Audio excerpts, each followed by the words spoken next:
नमस्कार विद्यार्थी मित्रांनो, आपल्या डबल ओ अकॅडमीच्या ई लर्निंग प्लॅटफॉर्मवरती तुम्हा सर्वांचं सहर्ष स्वागत आहे। तर पुन्हा एकदा जे काय अंगणवाडी पदभरती 2026 अंतर्गत पदोन्नतीद्वारे केली जाणारी पदभरती 2026 याच्यासाठी महत्वाची अशी पुस्तके कोणती असणार आहेत किंवा त्याचबरोबर त्या परीक्षांचा नवीन परीक्षा पॅटर्न काय असणार आहे याबाबतची माहिती आपण आपल्या आजच्या या व्हिडिओच्या माध्यमातून जाणून घेणार आहोत।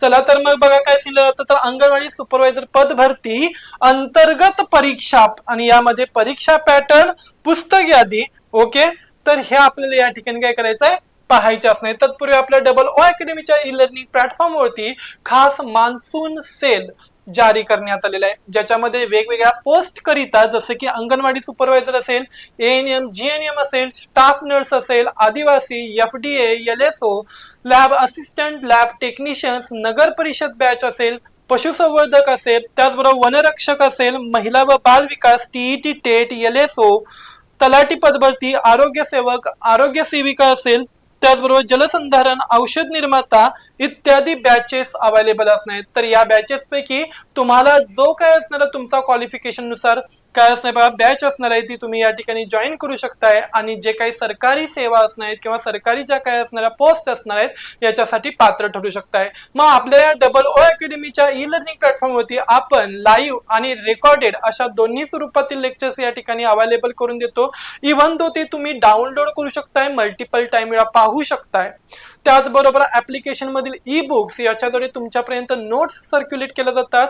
तज्ञ आणि अनुभवी असा शिक्षक वृंद तुम्हाला या ठिकाणी भेटलेला आहे, जो की वेळोवेळी तुम्हाला योग्य पद्धतीने काय करतो, मार्गदर्शन करतो। जर का तुम्हाला या बॅचेस मध्ये एनरोल करायचं असेल तर स्क्रीनवरती दिलेल्या नंबरवरती तुम्ही कॉन्टॅक्ट करा आणि लवकरात लवकर 10 जुलैच्या अगोदर ही 1100 रुपयांची संपूर्ण वर्षाकरता असणारी जी काही बॅच आहे या बॅच मध्ये एनरोल होऊन जा। ओके, बघा काय सांगितलं जातं, तर अंगणवाडी सुपरवायझर यामध्ये मुख्य सेविका परीक्षेच्या नवीन अभ्यासक्रमानुसार तयारीसाठी मराठी, इंग्रजी, सामान्य ज्ञान, गणित, बुद्धिमत्ता आणि आयसीडीएस, बाल विकास प्रकल्प यांसारख्या विषयांवरती भर देणे आवश्यक आहे।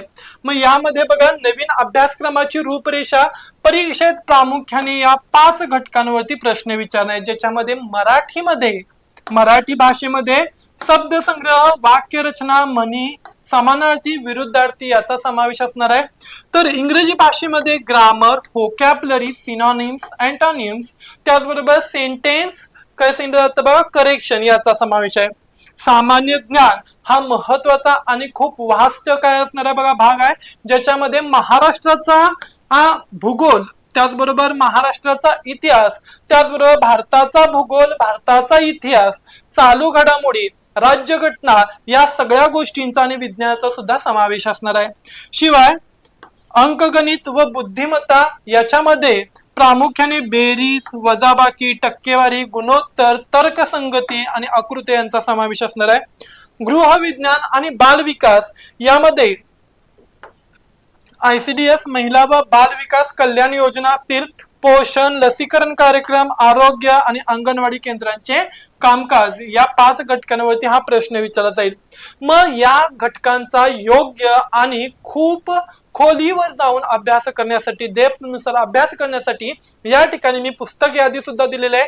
ओके, बघा पुस्तक यादी कशी मिळते, तर या ठिकाणी बाल विकास व पोषण आहार आयसीडीएस यासाठी महिला व बाल विकास विभागाचे अधिकृत शासन निर्णय म्हणजे जीआर, त्याचबरोबर एकात्मिक बाल विकास सेवा योजना माहिती, अंगणवाडी पर्यवेक्षिका यांचं संपूर्ण मार्गदर्शन, उदाहरणार्थ एस अमर प्रकाशन यांच्या मधील विशेषण प्रकरणे वाचावीत। ओके, जे की अमेझॉन वरती सुद्धा आयसीडीएस गाईड या नावाने काय असणे प्रसिद्ध आहे, ते तुम्हाला तिथे भेटून जाईल। पुढचा बघा मराठी व्याकरण, बाळासाहेब शिंदे किंवा मोरा वाळंबे सरांचं पुस्तक वापरू शकता तुम्ही।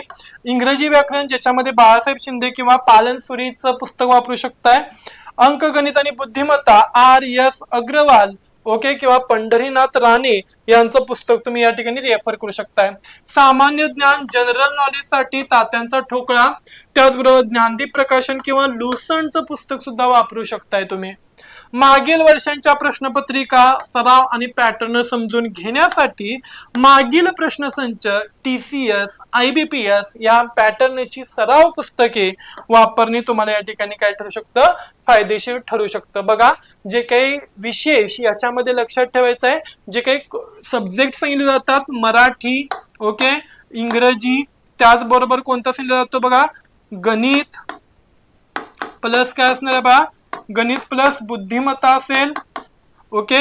त्याचबरोबर अजून काय सांगितलं जातं बघा, मराठी, इंग्रजी, गणित, बुद्धिमत्ता आणि त्याचबरोबर GK, ओके, आणि चालू घडामोडी. याच्यामध्ये सर्वसाधारणतः किती प्रश्न असणार बघा, 60 प्रश्न असणार जे की 120 गुणांच्या साठी विचारले जातील. समजते ना. आणि जो का आपला स्पेशली ICDS चा असणार आहे, या ICDS च्या अभ्यासक्रमावरती ICDS चा जो काही टोटल सिलेबस आहे ज्याच्यावरती 40 प्रश्न 80 गुणांच्या साठी विचारले जातील. सो सगळ्यात अगोदर अभ्यास करताना तुम्हाला फोकस कशावरती करायचं आहे, सगळ्यात अगोदर ICDS, ओके. गणित, बुद्धिमत्ता यांच्या दररोज मिनिमम 1.5 तास अभ्यास करणं गरजेचं आहे. मराठी आणि इंग्रजी व्याकरण याचा सुद्धा 1 ते 1.5 तास अभ्यास करणं गरजेचं आहे. बघा, GK म्हणजेच जनरल नॉलेजचा जो काय असणारा सिलेबस आहे हा खूप वास्ट आहे, ज्याच्यामध्ये सगळ्यात सुरुवातीला महाराष्ट्राचा भूगोल आणि महाराष्ट्राचा इतिहास करा, ओके. देन राज्यघटना करा, आणि देन जर का तुम्हाला वाटलं तर या ठिकाणी काय करायचं, तर भारताचा इतिहास आणि भारताच्या भूगोल मधील इम्पॉर्टंट घटक जसे असणे त्याच्यावरती तुम्हाला काय करायचं, अभ्यास करायचा आहे. तर कोणते विषय टाळावेत आणि कोणते विषय करावेत याबाबतचा मी पुन्हा एक व्हिडिओ घेऊन लवकरच तुमच्या भेटीसाठी येईन. तोपर्यंत धन्यवाद.